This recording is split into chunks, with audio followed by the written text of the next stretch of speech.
कुछ भी स्थिर नहीं है तो चिंता क्यों।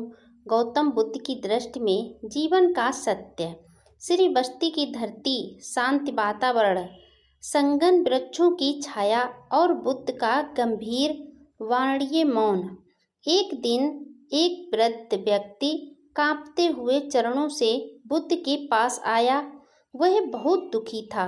उसने कहा, भगवान, मैं पूरी उम्र चिंता में जिया, कभी बच्चों की, कभी धन की, कभी बीमारी की, कभी मृत्यु की। अब जब अंतिम समय है तब भी मन शांत से नहीं बैठता।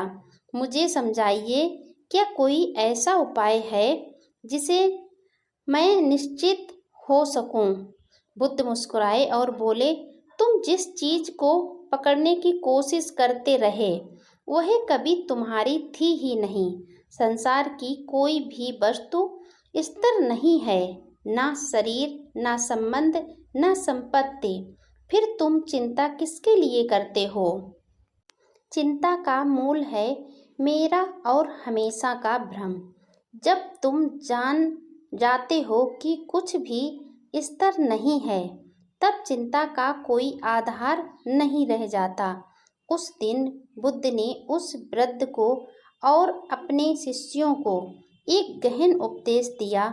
कुछ भी स्थिर नहीं है तो चिंता क्यों। आइए उसी कथा को विस्तार से जानते हैं। परिवर्तन ही प्रकृति है। बुद्ध बोले, सब कुछ बदल रहा है।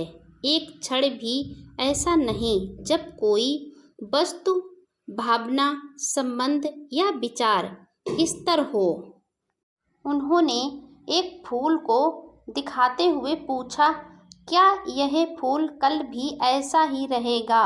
शिष्य बोले, नहीं भगवान, यह मुरझा जाएगा। फिर भी हम उससे अपेक्षा रखते हैं कि वह हमेशा खिले रहे। यही भूल है। जो बदलने वाला है उसे स्थायी समझा, यही अज्ञान है और इसी अज्ञान से जन्मती है चिंता।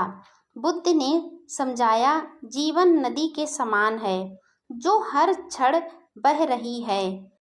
तुम एक ही पानी को दोबारा नहीं पकड़ सकते, फिर भी बार बार वही कोशिश करते हो।